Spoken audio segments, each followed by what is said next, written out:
Now, real. I mean, young Baghdad, are you prepared to put the city on your back? Because, see, you know, your daddy put a city on his back and ran around the world with it. Are you prepared to put on for every young man in the ATL, sir? For sure.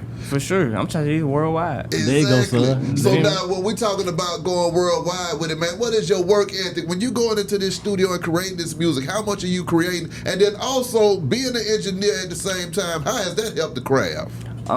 Being an engineer, you know, to make everything smooth. Exactly. I really don't need nobody. I mean, I would rather have another engineer, but like, you know, everything's smooth. But other than that, you know, just making songs. Like he said, it started out as a hobby, so it was my hobby. Okay. So it's this work. Just adding it as work, it just make it easier. Exactly. You know? When it comes to breaking records, though, nowadays, man, hitting those clubs and getting those DJs to come in, I mean, Sean, you done been out there with young man. So, I mean, what is that like when you thinking this ain't the same Atlanta when we had 50 clubs to go to in one night? Right. You feel me? So what we been doing really, man, you know what I'm saying, just getting all the organic numbers in, man. You know what I'm saying? We ain't tripping, man. You know, this is what we do. It's family business, you know what I'm saying? It ain't like we rushing to eat or to maintain. Yeah. You know what I'm saying? Daddy done went out there and put in work for years and everybody good. You know what I'm saying? So we got time. We got time to see it build. You know what I'm saying? To do it right. You know what I'm saying? And I'm dealing with organic numbers right now. You know what I mean? Just to build some data on them as well. You know what I'm saying? So we can see what we need to do and what we need to attack. You know what I mean? But see, the thing about them organic numbers is when you go organic, when you hit for real. Right. And once you figure out what it was that triggered that hit, boom. Then you just do it over and over again. That's it. And it's out of there. That's it. You know what I'm You see saying? what I'm saying? That's it. I ain't boosting no reels. I ain't putting no money in there yet. Come know on. What I'm saying? You ain't got to. Hey, we just kicking it with our folks who like us, man. Exactly. We ain't trying to go see who we can make our fan. You know what I'm saying? They'll come, you know what I'm saying? They gonna attach to our vibe, and that's how we rolling, you know what I'm saying? Baghdad, though, man, I talk to a lot of young folks over there at Clark as a professor, man, and a lot of them say that, you know, this social media is very stressful to them. How do you feel about social media and interacting on it, man? I ain't gonna lie, honestly, I really don't like social media. He about like me, man. He like me. Hey, look, Yeah. I be on the head every day too. I'm like, son, I need you. You gotta get in there. I done got caught up in the matrix. You know what I'm saying? Trying to make sure he good. You know what I'm saying? But you know, I like that about him though. I like that about him because he don't be on that. You know what I'm saying? Like everybody all day long. You know what I'm saying? Well, no, because it'll wear your brain out. And you know what I'm saying? And then who are you then, man? Exactly. And who you doing it for? You know most of that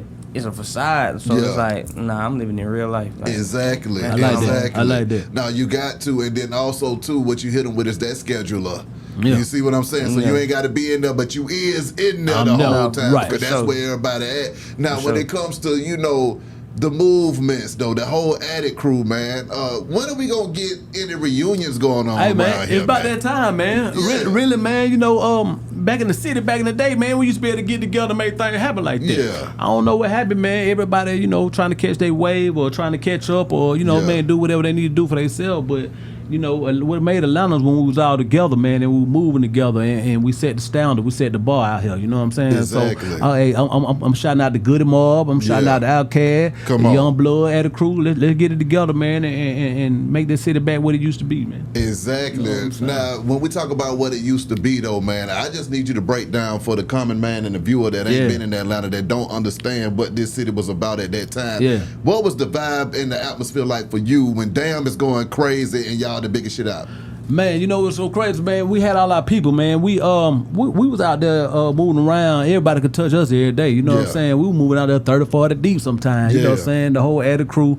But we had love and respect out here, and we respected and loved each other as well. Yeah. You know what I mean? But we was out here, man. It was players out here, man. You know Real what I'm saying? players. It was Come players, on now. man. Hey, look, you didn't even have to have a bankroll as long as you had your mouthpiece together and some clean clothes on. You know what I'm saying? So, you know, that what it was. It about selling that dream, you know what I'm saying? And then we'll get to it later on. She wasn't even tripping. She'll buy you some drinks. You know what I'm saying? Hey, that was our thing. Let's see if we can get her to buy us some drinks. You know what I'm saying? You feel me? That's what we was on. You know what I'm saying? So that's so, you know, it's a different time though. You know what I mean? It's everybody putting on and going on, which I love. I love the vibration. As long as everybody living on their highest vibration and understand what it is and what their attention is, man. God bless. You know what I'm saying? When y'all linked up with JD, man, it's so deaf. What was that move like? It's been dope, man. Like since we were young, man.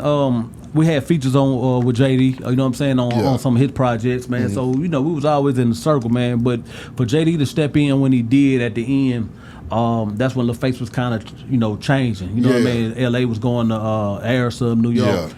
And we needed JD to come in right then, man, because he knew about the Atlanta culture, you know what I'm saying, to sell it to them New York folks and them industry folks, you know what I'm saying? Because we would have went up there and then had nobody to know what to do with our music, you know what I'm saying, from New York, you know what I mean? Come on. So JD came in, man, and we turned the album in, but we ain't really hit no singles, man, and we got it, they opened back up the budget, man. We got Lil Jon and JD, and we turned up, man. Exactly, exactly. When you look at Atlanta right now, man, where do you see it going?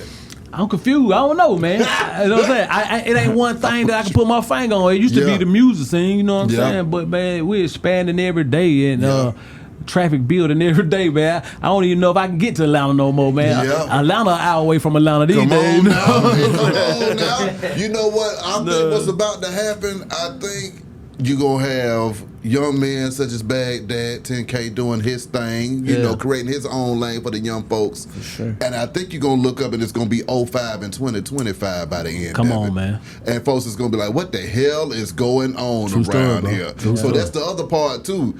You ain't just competing with your peers. You compete with your daddy too. I'm still in the driver's seat, so I'm out here too, son. Come on now. You see what I'm saying? Because the way it's setting up with the DJs, they need music to play all the time. Right, whatever's getting the party started is going to get the party started. We got the party started then, and to get the party started now. Right. So also too, when you think about your style though, Baghdad, how do you switch it up, man? And how do you determine, you know, your flow with everything? What is it? Do you ever think that, you know what, I'm going to go this route and just go straight up bars on these folks? Or you going to keep them with the melody so that they can vibe out to it? I mean, where you at with that? I feel like, the melody, I need to keep that going because I can put the bars within the melody, you feel me? So it's like, honestly, I gotta keep that going. That's just, I'm with you on that. It hit everybody's ear the right way. Like everybody say, "I love your voice. I love your voice." Come on that's the first thing they say. So I think that's your signature too. That would caught me too. You know what I'm saying? And continue to catch me. You know what I'm saying? It's that signature. Like I think my signature that everybody, Sean Paul. You know what I'm saying? So I always did that. That's my name to put it out there. But that was my signature move. You know what I'm saying? Come on. So they knew me every time. That was my branding. You know what I mean? Exactly. And I think the style of what he's talking about or what you asked him is what catch me to him as well. Exactly. I think that's the way he branded himself, you know what I mean?